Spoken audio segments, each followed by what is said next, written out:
gentlemen, boys and girls, children of all ages, welcome to Robert's Sports Show. I'm your host, Robert.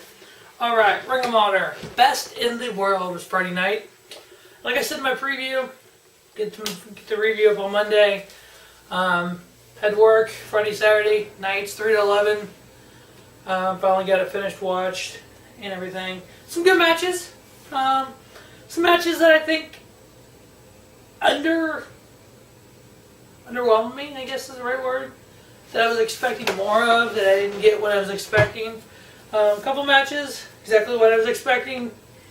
So yeah, I mean, it wasn't a bad card. So we started off with the Ring of Honor 6-man tag titles. We had the champions of the Kingdom versus Los Ingobernables. I'm horrible at pronouncing that. The team from New Japan Pro Wrestling, we had Bushi, Evil, and Sonata. I gave it 3 3/4 star. Could have been a little better. I know I picked wrong. I picked the Kingdom to lose. Kingdom was able to retain. When we had the Japanese guys come in to Ring of Honor and vice versa, I know Ring of Honor or New Japan is trying this global expansion right now. They're trying to get their product globally, like everyone is. You know, WWE's now got the NXT's now got the NXT UK. You have a lot of these guys in Ring of Honor that go to Progress, that go to World Series of Wrestling out of Australia, that wrestle all over the world. Right now is probably the top time for pro wrestling worldwide, I believe. I'm watching more indie wrestling, I'm accessible to more indie wrestling than I ever have been before. Not only do you have all the streaming sites, a lot of the streaming sites will show other companies on it. You know, Progress has AAW wrestling on it, has Smash Wrestling out of Canada on it, which is some good stuff. You know, Impact Wrestling has some other indie stuff on their app. So you're able to watch more. There's 12 different wrestling companies I've watched at least one show for this year. Thanks to the Fight TV app. You know, I've watched Evolve, I've watched Shimmer, I've watched World Series of Wrestling, I've watched Defiant, I've watched Progress, I've watched New Japan, I've watched, you know, Ring of Honor, Impact, NXT, WWE, and yes, I'm including NXT as its own brand. Just the global of wrestling right now is just, and freaking New Japan is trying to get into the United States more. They're doing the G1 Climax, and they've done the Strong Style Evolve show here, and they have 3 Americans as their champions right now, led by Kenny Omega. You know, seeing Bushi, Evil, and Sonata come to this Ring of Honor show, I was hoping they would win. Kingdom does get the victory. They retain their titles. But it's great to see the Kingdom going to the New Japan, and then New Japan guys coming here. Next we had Flip Gordon versus Bully Ray. You knew this was going to be stupid. This all goes back to Supercard of Honor. Before Supercard of Honor, I think it was 16th anniversary show. Flip was looking for a tag team partner, asked Bully Ray to be his tag team partner. Bully Ray said, "No, I'm a Hall of Famer. I can't do that." You know, come on, dude. I get why Ring of Honor wants to do that, because Bully Ray went into the Hall of Fame this year. So it's Supercard of Honor, that's when he had the ring. I'm like, I get WWE doing it because the other boy should be in the Hall of Fame, but come on, man. I agree, but I disagree with it, you know. Don't go to, you know, they don't mention WWE, they just say Hall of Famer and everybody knows who he is. So it's going to get people to watch Ring of Honor. But, I don't know, you know, this match, Bully Ray and him getting DQ'd, so Flip Gordon won by DQ. I picked Flip Gordon to win. I give it 2 3/4. It was alright, you know. Next, we had an 8-woman tag match. We had one of Women of Honor champion, Sumie Sakai, teaming with Jenny Rose, Mayo, and Tenille Dashwood, versus a team of Kelly Klein, Hazuki, Gedo, Hana, Kimura. I'm horrible at announcing names. Sumie Sakai, her team won. I give it 3 1/4 stars. Pretty decent women's match. 8-woman tag there. Next, we had A-Double, Austin Aries versus Kenny King. You know, this goes back to the 16th anniversary show when Kenny King was television champion. A-Double comes out. He's a belt collector, as he says. I mean, he's World Series of Wrestling champion. He's the Phi champion. He's the Impact champion. He wrestles around the world for anyone who will let him wrestle for him, which is freaking awesome. He collects world title belts and carries them everywhere. I actually got to talk to him at WrestleCon in New Orleans, WrestleMania weekend. Group of us went, and G-Man was like, ask him, what's your most underappreciated match? Straight Dalton Aries. Aries like, thought about him, I think it was 2007 PWG show versus Lee Brian Kendrick. We're like, holy shit, dude. And I asked him, I was like, so A Double is like, you going to accept Kenny King's challenge? I go, you're going to wrestle Kenny King. He's like, hey, if he makes a date, I'll be more than happy to wrestle him. Here's that match, Kenny King versus Austin Aries. And as I'm watching this match, I'm thinking about that conversation I had with Aries about this match. He's like, yeah, if he's accepted, I'd be happy to wrestle him. And I'm like, here we are, A Double versus Kenny King, very wanted best in the world. A Double getting the victory. I thought they would give Kenny King the win. Over the years, A Double is 3-0 versus Kenny King. They went in and let Aries win this, which is cool. Silas Young on commentary, so look at the one title in Ring of Honor that Aries has never held is the Ring of Honor television title. So, and I'm looking for, maybe some of the Punch Martinez down the line with Aries. I know Silas Young was on commentary for this, which I don't understand why, but whatever. But I think Aries is going to go through some people at Ring of Honor and get that TV title added to his belt collection. I give it 3 3/4 star. I was expecting a little more from it, but I was happy with it. Next, we had Jay Lethal versus KUSHIDA. The thing with this match was, Jay Lethal's been on a revenge tour type of deal. He's trying to revenge some losses from 2017. People that he lost to, he's been beating recently on Ring of Honor Weekly TV. And KUSHIDA beat him last year, so you kind of knew Jay Lethal was winning this. Lethal did get the victory, which I said in the preview. I give it 4 1/4 star. I thought it was good. Both guys are able to do what they do best. So next we had the Ring of Honor television title on the line in a Baltimore street fight. Champion Punishment Martinez versus Hangman Page. I will say, with all this wrestling I've been watching from around the world, the one guy that is better than I thought he was initially, if you would ask me 7 months ago about Hangman Page, I would have been like, he's alright. You ask me now about Hangman Page? Yeah, he's pretty good. I like him. I like some of the stuff he's done with the Bucks, part of the Bull Club, which, Bull Club's fine. Cody said the Bull Club's fine. Obviously, Hangman was kind of by himself. He got hung out here, Young Bucks and Marty and Cody, and then the following 2 matches, so he didn't have the Young Bucks at his side. But Punishment Martinez took it to him. Page took it to Punishment to start the match. Baltimore street fight, so you know he's going to get crazy. But Punishment, obviously bigger, can move. He's a pretty big guy that can really move in the ring. He's got a good future in this business, I think. Punishment Martinez retaining the title, which I kind of said in the preview. Only one person has ever held the title less than 50 days, and that was Will Ospreay, held it 2 days. So you kind of knew Punishment was retaining here. Did Page put up a great fight? I give it 4 1/4 also.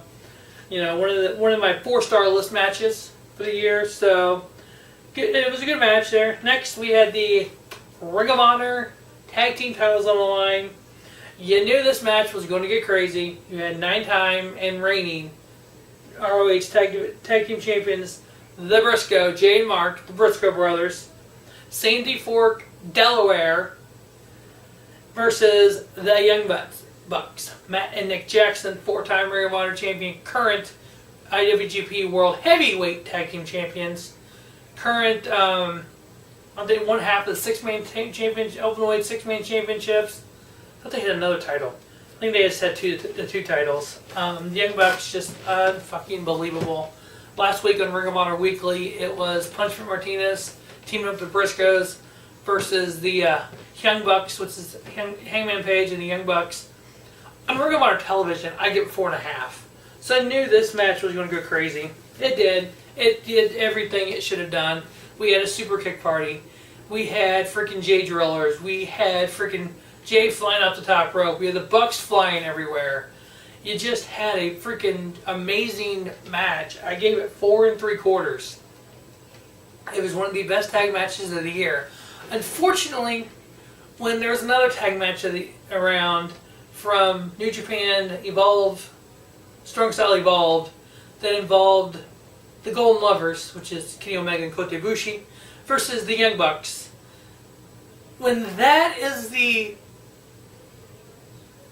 5-star tag match that I've seen this year, and then you see this match, you're like, it's not quite 5, but I'm good with 4 3/4. Great match. Briscoe's retaining. I thought they were just going to have the Young Bucks win this, but okay, I'm good with this. Briscoe's retaining. Amazing match for them. J. Mark Briscoe, very talented. Obviously, they're aesthetically not, whatever you want to call it. They're missing fucking teeth because they're from Delaware. Aesthetically pleasing is why they've never signed with WWE. Fuck you, WWE. These guys should have been signed years ago. No wonder you suck sometimes in your tag divisions. I will say, this All-In show, September 1 in Chicago, I was reading some information about it, and I guess a fan asked Dave Meltzer, can Ring of Honor sell 10,000 tickets? He said no, not right now. Cody took offense to that, and the Young Bucks and Omega, and said, okay, we'll make our own show, and we'll go out and do this. And that's exactly what happened. Cody, the Young Bucks, along with Kenny Omega and the Bullet Club, decided to create their own show to just see what they could do with it. 10,000 tickets sold in an arena in Chicago for an indie show in 30 minutes. The first non-WWE or WCW show to sell more than 10,000 tickets since 1993. That is where independent wrestling is in 2018. Right there. One match has been announced. Nick Aldis, Cody for the NWA World Title. Which, Ring of Honor World Title on the line, triple threat match, champion Dalton Castle versus Cody versus Marty Scrull, with Nick Aldis at ringside. If Cody would have won, it was going to be at All In, NWA title versus Ring of Honor title. But hey, unfortunately we're not getting that. But you know what? If Cody wins an NWA title from Nick Aldis at All In Chicago, him and his dad Dusty will be the first ever father-son duo to hold that title. So we'll see what happens there. Nick Aldis was at ringside. He did get involved a little bit. That All In show, hope to God it's either on New Japan or on Honor Club or freaking on Fight TV, because I definitely want to see that shit. Because that show is going to be off the fucking chain. And I'm going to put together 10 matches I would love to see at an all-indie, all-in show. Kind of my, what I want to see at it. What I would do if I was helping the Bullet Club write the card. And I've already thought of some matches, and yeah. I'm going to tell you right now, the Ring of Honor World Champion, well, as of Friday night, the Ring of Honor World Champion, Dalton Castle, would not be on that card. So we had Castle versus Cody versus Scrull. Unbelievable match. Could have been better. Dalton Castle's a fucking horrible wrestler. Of course, Bullet Club, Cody comes out with Bernard, the business bear. It's a fucking bear. I'm hoping to God it's Chicago. All In, main event, Cody versus Nick Aldis. When that fucking bear comes out, I really want to see one thing happen. I want to see the bear get beheaded and it be CM fucking Punk. That's all I want to see. Anyway, so Dalton Castle, Cody, Scrull, 2 out of 3 Bullet Club members. They didn't fight like they were Bullet Club members. Scrull was freaking robbed here. Just all I gotta fucking say. Castle ended up getting the pin on Scrull. I just don't know why Ring of Honor is Dalton fucking Castle and the boys your world champion when you had Cody in this match and Marty Scrull in this match. How is Marty Scrull not a fucking world champion? As talented as he is, as a great heel as he is. Takes me back to WrestleCon, WrestleMania weekend. We were there Saturday morning. We were walking around, meeting guys, talking to Aries, talking to all these wrestlers and whatnot. High-fiving freaking, shaking hands with freaking Eric Bischoff and talking to Mick Foley and J-Man Demon got moosed over by Moose and, you know, hanging out with Christian at the freaking elevator and seeing Bubba Sky and Bubba Dudley and, you know, Tommy Dreamer's walking out with a kendo stick. Colt Cabana was walking out. We talked to him. I mean, you're standing there talking to these freaking wrestlers that are larger than life to you. And we're looking at freaking t-shirts at the New Japan booth. We're talking to this dude. And we're talking about the Bullet Club and Villain Club and whatnot. And there were people over there buying shirts. I was going to buy a Villain Club shirt, but I was like, I'll wait. And so it's like, you know, we're talking wrestling, and it was, and I mean, we were talking about the Bullet Club, how great the Bullet Club was, and the dude was like, yeah, Bullet Club's and all that. We're like, oh, what the hell are you talking about, dude? Young Bucks are freaking awesome. Freaking Cody and Kenny Omega, and I'm like, freaking Marty Scrull is like freaking the bomb. I mean, he's going to be world champion someday. He's like, what? There's no way in hell Marty Scrull is going to be world champion. Come to find out, which J-Man pointed this out when he's watching the Evolve shows, that was freaking James Drake of Evolve. JD Drake he's calling himself now. That we're talking to freaking WrestleCon about fucking wrestling, dude selling t-shirts. So yeah, guys, if you ever get to go to WrestleMania weekend, go to a WrestleCon, do it. Do it in a fucking millisecond. It's well worth it. So yeah, Dalton Castle retained his title here. I give it 3 3/4 star. I don't know why. I mean, Scrull and Cody probably is the only reason I did that. A lot of shenanigans going on. Nick Aldis getting involved. The boys got involved. Yeah, I don't know. And then have fucking, I read online, at the TV tapings, Dalton Castle lost the fucking title to Jay Lethal. What the fuck are you doing here? Ring of Honor. That's a WWE move. I don't know what your problem is. That's a WWE move. You have this match. You build this match up. You have Scrull win it. You cause friction with the fucking Bullet Club that way. And then maybe you dump it back to him, or you have Lethal win it or something. Just, you know, yeah, ping the title real quick, but at least leave one of your biggest shows of the year with a new champion, and then don't have Dalton Castle retain, and then fucking, I'm like, god damn it. But anyway, that'll wrap up Ring of Honor Best in the World. As always, thanks for watching the Rubber Sports Show.